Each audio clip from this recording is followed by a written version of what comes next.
నమస్తే, నేను ఇందు. హైదరాబాద్ రియల్ ఎస్టేట్లో ఒక కొత్త ట్రెండ్ నడుస్తుందని చెప్పొచ్చు. అంటే కొత్త ఇల్లుల కన్నా పాత ఇల్లులకే ఒక క్రేజ్ ఉన్నట్టు తెలుస్తుంది. మరి దీని గురించి మాట్లాడడానికి మనతో పాటు real estate expert Sanjay Nayak గారు ఇప్పుడు మనతో ఉన్నారు. నమస్తే సార్. నమస్కారం మేడం. సార్, మరి ఇప్పుడు చూసుకుంటే ఇప్పుడు హైదరాబాద్ రియల్ ఎస్టేట్లో ఒక కొత్త ట్రెండ్ అయితే నడుస్తుందని చెప్పొచ్చు. అంటే కొత్త ఇల్లుల కన్నా పాత ఇల్లు కొనుగోలు చేయడానికి చాలా మంది మొగ్గు చూపుతున్నారు. సో ఏమంటారు సార్ దీని గురించి? కొత్త ఇల్లుకు ఉండే డిమాండ్ కొత్త ఇల్లులకు ఉంటుంది, పాత ఇల్లులకు ఉండే డిమాండ్ పాత ఇల్లులకు ఉంటుంది. సో రెండింటికి డిఫరెన్స్ ఏంది? ఎందుకు మీరు అన్నట్టుగా కొందరు ఏంటంటే పాత ఇల్లులే కొంటున్నారు, రీసేల్ అని ఎందుకు కొంటున్నారు, కొత్త ఎందుకంటే రీసేల్కి పోయే వాళ్ళు ఎవరు ఉంటారంటే ఏదన్నా ఒక కమ్యూనిటీ మంచి ఏరియాలో ఉంది, అక్కడ ఎవరన్నా వాళ్ళకి ఇంపార్టెంట్ వర్క్ మీద వాళ్ళు షిఫ్ట్ అయిపోతున్నారు, అక్కడే మనకు కొంచెం తక్కువ ప్రైస్కి వస్తుంది అన్న ఉద్దేశంతో రీసేల్లో కొంటారు. రీసేల్ మార్కెట్లో ఏంటంటే కొత్త మార్కెట్తో పోలిస్తే కొంచెం తక్కువలో వస్తుంది. సో తక్కువలో వచ్చినప్పుడు ఏమవుతుందంటే మనకు కొత్త దాంట్లో పోలిస్తే కొత్త దాంట్లో ఎమ్యూనిటీస్ ఫెసిలిటీస్ ఎక్కువ ఉన్నాయి, అంత అమౌంట్ మనం ఎఫర్ట్ చేయలేము అనుకున్నప్పుడు వాళ్ళకి కొత్తవి కాకుండా పాత దాంట్లో వెళ్తే ఏమవుతుందంటే కొంచెం తక్కువ బడ్జెట్లో వస్తాయి. సో ఇంకోటి ఏంటంటే వీళ్ళు ఏదైనా నచ్చినట్టు రెనోవేషన్ చేసుకోవాలన్నా కూడా ఆపర్చునిటీస్ ఉంటాయి అన్నట్టు కొందరు ఏం చేస్తారంటే పాత దానికి వెళ్తారు. అంటే ఇప్పుడు ఉన్న మార్కెట్ కండిషన్ ఏంటంటే హైదరాబాద్ లో ప్రతి ఒక్కరు వచ్చి కొత్త దాంట్లోనే కొనాలంటే పాసిబుల్ కాదు. ఎందుకంటే పర్ ఎస్ఎఫ్టీ తీసుకుంటే ఇలా కొత్త ఎక్కడ అపార్ట్మెంట్ లో తీసుకున్నా, ఎన్ని మీరు హై రైజ్ లో తీసుకున్నా మినిమం వచ్చేసి 5,000 నుంచి 6,000 రూపీస్ పర్ ఎస్ఎఫ్టీ ఉంది. దాంట్లో పార్కింగ్ ఛార్జెస్ వేరే ఉంటాయి, మళ్ళీ ఇంకోటి వచ్చేసి దాంట్లో ఎమ్యూనిటీస్ ఫెసిలిటీస్ ఇస్తే దాని ఛార్జెస్ వేరే ఉంటాయి. సో ఇలా వాళ్ళు ఇచ్చే ఎమ్యూనిటీస్ ఫెసిలిటీస్ ని బట్టి మారుతుంటది రిక్వైర్మెంట్. అండ్ ఇంకోటి పాత దాంట్లో ఇంకోటి ఏంటంటే మనకి అనుకున్నది అనుకున్నట్టుగా దొరకడం అన్నిసార్లు పాసిబుల్ కాదు. ఏదో ఒక డ్రాబ్యాక్ ఉంటుంది, డ్రాబ్యాక్ అనొచ్చు, లేదా వాళ్ళకి అక్కడ అన్ని రిక్వైర్మెంట్ ఫుల్ఫిల్ అవ్వకపోవచ్చు. కొత్త దాంట్లో ఏంటంటే అన్ని ఎమ్యూనిటీస్ ఉంటాయి, కొత్తగా ఉంటది. ప్లస్ ఏంటంటే ఇప్పుడు కొత్త దాంట్లో ఏంటంటే కొంచెం ప్రైస్ ఎక్కువ అక్కడ వచ్చే పీపుల్ కూడా చేంజ్ అవుతుంటారు. మీకు ఇప్పుడు స్టాండ్ అలోన్ కుండే అడ్వాంటేజ్, స్టాండ్ అలోన్ కుండే డిఫరెన్స్ స్టాండ్ అలోన్ కుంటది. హై రైజ్ కి వచ్చేసరికి ఏమవుతుందంటే కొంచెం ప్రైవసీ ఎక్కువ ఉంటది, సేఫ్టీ ఎక్కువ ఉంటది, సెక్యూరిటీ ఉంటది, అన్ని రకాలుగా ఎమ్యూనిటీస్ ఫెసిలిటీస్ అన్ని అదే ఏరియాలో దొరుకుతాయి, మనకి బయటికి వెళ్ళాల్సిన పని ఉండదు. సో ఈ రకంగా చూసుకునే వాళ్ళు క్లైమేట్ పరంగా కావచ్చు, కొంచెం హైట్ లో ఉండాలి, కొంచెం వ్యూ పాయింట్ ఉండాలి, అట్లా నేచర్ ని ఆ విధంగా ఎంజాయ్ చేసే వాళ్ళు ఒక రకమైన టార్గెట్ ఆడియన్స్ ఉంటారు.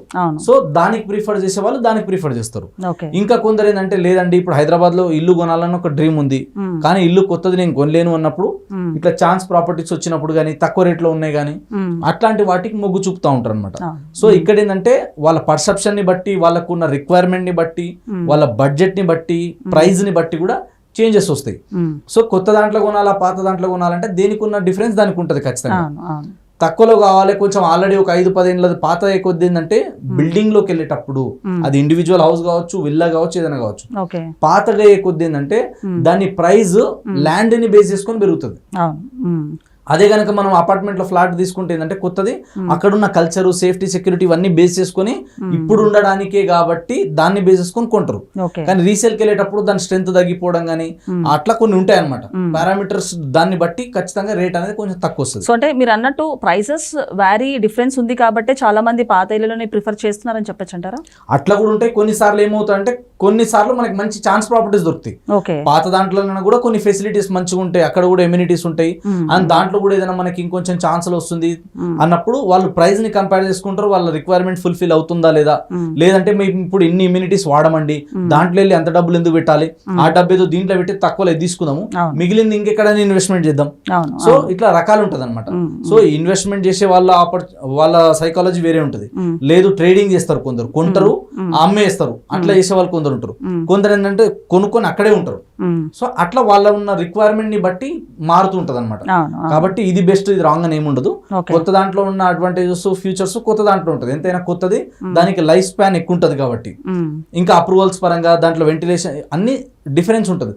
ఇక పాతది ఏంటంటే ఆల్రెడీ పాత పడ్డది, చుట్టూ ఆ స్ట్రెంత్ కానీ దాంట్లో వచ్చే క్వాలిటీ కానీ కొన్ని చేంజెస్ వస్తాయి. కానీ మీరు అన్నట్టు పాత ఇల్లు కొనుగోలు చేస్తే గనక రెనోవేషన్ చేసుకోవడానికి, రీకన్స్ట్రక్ట్ చేసుకోవడానికి మనకి ఛాన్సెస్ కూడా చాలా ఉంటాయని చెప్పొచ్చు. నార్మల్ గా అంటే అపార్ట్మెంట్ ఫ్లాట్స్ అయితే ఇంటీరియర్ మనం చేంజ్ చేసుకోవచ్చు, అది కొత్తదైనా పాతదైనా. కొన్నిటికి కొన్ని అంటే కమ్యూనిటీస్ ని బట్టి, వాళ్ళు ఇచ్చే ఎమ్యూనిటీస్ ని బట్టి వాళ్ళకున్న రూల్స్ అండ్ రెగ్యులేషన్ మారుతూ ఉంటాయి అనమాట.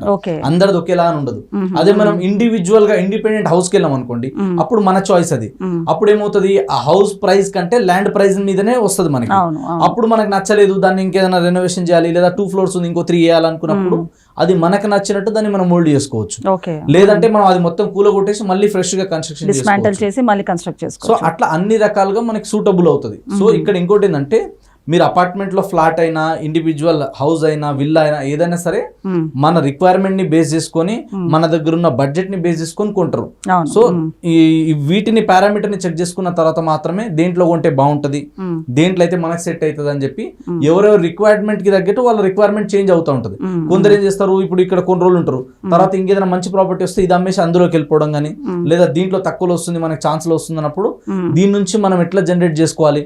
కొందరు ఏంటంటే ఆల్రెడీ ఒక హై రేంజ్ లో ఉంటారు, ఆల్రెడీ మంచి దాంట్లో ఉంటారు, ఇంకో ఏమైనా మంచి ఏమైనా తక్కువలో వచ్చినా కూడా అందులో కొనుక్కొని రెంట్కి ఇచ్చుకోవడము ఇట్లా చేస్తారు. కొందరు ఏంటంటే అపార్ట్మెంట్ లో ఫ్లాట్లలో ఇన్వెస్ట్మెంట్ చేస్తారు, కొందరు ఏంటంటే ఇండివిజువల్ హౌస్ లో ఇన్వెస్ట్మెంట్ చేస్తారు.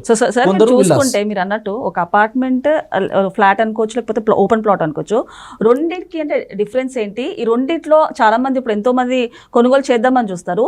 దేనికి మనము ఏది కొనడానికి మొగ్గు చూపితే కరెక్ట్ అంటారు? ఫ్లాట్ అంటారా, ఓపెన్ ప్లాట్ అంటారా? ఏది మనకు బెనిఫిట్ అంటారు? ఇప్పుడు మీరు ఇక్కడే ఉండాలి, మీ వర్క్ ప్లేస్ కి నియర్ బై ఉండాలి, ఇందాక నేను చెప్పినట్టు మీకు సేఫ్టీ సెక్యూరిటీ ఇవన్నీ ఫ్యూచర్స్ మీకు ఉండాలి అనుకుంటే ప్రజెంట్ కోసం అయితే గో ఫర్ ఫ్లాట్స్. ఓకే. ఇప్పుడే ఉంటాం మేము అనుకున్నప్పుడు చాలా మంది ఏం చేస్తారు, మా పిల్లల ఎడ్యుకేషన్ కి దూరం ఉండదు, మా ఆఫీస్ కి దూరం ఉండదు అనుకున్నప్పుడు అపార్ట్మెంట్ లో ఫ్లాట్స్ కి వెళ్తారు. అది ఇండివిజువల్ అంటే మనకి హై రైజ్ కావచ్చు, లేదంటే స్టాండ్ అలోన్ బిల్డింగ్ అయినా సరే వాళ్ళ రిక్వైర్మెంట్ తగ్గట్టు దాంట్లో వెళ్తారు. ఇంకా కొందరు ఏం చేస్తారు, ఎంతైనా అది అపార్ట్మెంట్ లో ఫ్లాటే నాకు ఒక ఓన్ ఉండాలనుకున్న వాళ్ళు దానికి వెళ్తారు. బడ్జెట్ మ్యాటర్ అవుతుంది, రిక్వైర్మెంట్ మ్యాటర్ అవుతుంది. లేదు ప్యూర్లీ ఇన్వెస్ట్మెంట్ అనేటప్పుడు మాత్రం ఓపెన్ ప్లాట్ ఇస్ బెస్ట్. అంటే అగ్రికల్చర్ ల్యాండ్ కానీ ఓపెన్ ప్లాట్ కానీ. సో అగ్రికల్చర్ ల్యాండ్ లో కూడా ఏంటంటే మనకి ఇప్పుడున్న సిటీకి సరౌండింగ్ లో కొంచెం మంచి ప్రైమ్ లొకేషన్ లో కొనాలంటే 80 లక్షల నుంచి ₹1 కోటి మినిమం పెట్టాలి ఎకరం. హైవే ఫేసింగ్ పెట్టాలంటే మినిమం ఏ హైవేలలో కూడా ఇప్పుడున్న మార్కెట్ లో 3 నుంచి 4 కోట్ల కంటే తక్కువలో దొరకడం కష్టం, ఎనీ హైవే అది నేషనల్ హైవే అయితే. సో కాబట్టి అంత బడ్జెట్ పెట్టగలుగుతాం అనుకుంటే హైవేలలో కొంటారు. లేదు అంత బడ్జెట్ కొనలేమన్నప్పుడు లోపలికి వెళ్తే 80 లక్షల నుంచి ₹1 కోటి మంచి బిట్లు వస్తాయి, మెయిన్ రోడ్ బిట్లు, అట్లా తీసుకోవచ్చు.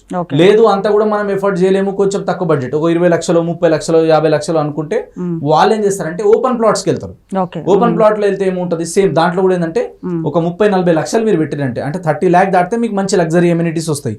లైక్ దాంట్లో పార్కులు కావచ్చు, ఎవెన్యూ ప్లాంటేషన్ కావచ్చు, స్విమ్మింగ్ పూల్ కావచ్చు, క్లబ్ హౌస్ కావచ్చు, ఇలాంటి రిసార్ట్స్ కావచ్చు, ఇవన్నీ ఇప్పుడు అందరు కల్చర్ మారింది. సో దాంట్లో వెళ్తే ఏమవుతుంది అంటే కొంచెం మంచి లొకేషన్ లో మంచి డెవలపర్ దగ్గర ఒక ప్రాజెక్ట్ లో ఒక ప్లాట్ వస్తుంది, అండ్ రెసిడెన్షియల్ గా అది అన్ని అప్రూవ్డ్ ఉంటది కాబట్టి రేపు రీసేల్ కూడా ఈజీ ఉంటుంది.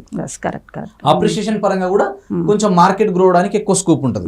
అగ్రికల్చర్ ల్యాండ్ కు ఉండే డిమాండ్ అగ్రికల్చర్ కు ఉంటుంది, దాంట్లో రెసిడెన్షియల్ గా ఓపెన్ ప్లాట్ చేసినప్పుడు దానికి వచ్చే డిమాండ్ దానికి ఉంటుంది, దాందే ఉంటుంది. సో ఒకటి మనం చూడాల్సింది ఏంటంటే మనం ఏ పర్పస్ తో కొంటున్నాము. ఒకవేళ ఇన్వెస్ట్మెంట్ కి వెళ్తే కూడా మళ్ళీ దీంట్లో 3 రకాలు ఉంటాయి. ఒకటి ఏంటంటే LIG, MIG, HIG అని ఉంటుంది. సో HIG అంటే హై ఇన్వెస్ట్మెంట్ గ్రూప్. మీకు షార్ట్ టర్మ్ లో ఇన్వెస్ట్మెంట్ రావాలంటే HIG అంటే మున్సిపాలిటీ లిమిట్ లో మున్సిపాలిటీకి దగ్గర దానికి దగ్గరలో ఇండ్లకి దగ్గర ఉన్నది కొనుక్కోవాలి. అది ప్రైస్ ఎక్కువ ఉంటుంది, రిటర్న్ ఆన్ ఇన్వెస్ట్మెంట్ కూడా కొంచెం ఫాస్ట్ ఉంటుంది, ఎక్కువ పెడతాం ఎక్కువ వస్తుంది దాంట్లో. నెక్స్ట్ వచ్చేసి మిడ్ HIG అంటే హై ఇన్వెస్ట్మెంట్ గ్రూప్.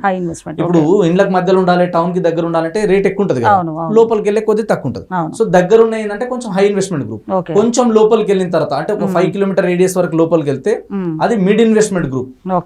అంటే ఇప్పుడు మనం ఒకవేళ ప్లాట్ లో చూసుకుంటే కనుక HIG అంటే 20,000 అండ్ అబోవ్, అది 30-40 ఎంతనే కావచ్చు. అదే కనుక మిడ్ ఇన్వెస్ట్మెంట్ అయితే 10 to 18,000 మధ్యలో.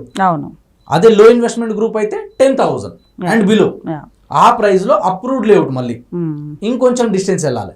ఒక మున్సిపాలిటీకి గానీ, ఒక టౌన్ కి గానీ, ఒక హైవేకి గానీ, ఒక జంక్షన్ కి గానీ 5 నుంచి 8-10 కిలోమీటర్ రేడియస్ లోపలే కొనాలి. మేజర్ గా అయితే ఫస్ట్ ప్రిఫరెన్స్ కింద 5 కిలోమీటర్ రేడియస్ లో రోడ్ ఫేసింగ్ లో మంచి బిట్స్ వస్తాయి. సో అలాంటి వెంచర్, రైట్ వెంచర్ ఏది ఉంది, క్లియర్ అప్రూవల్స్ ఉన్నాయా లేదా చూసుకొని అందులో మనం ఇన్వెస్ట్మెంట్ చేస్తే రిటర్న్ ఆన్ ఇన్వెస్ట్మెంట్ అనేది బాగుంటుంది.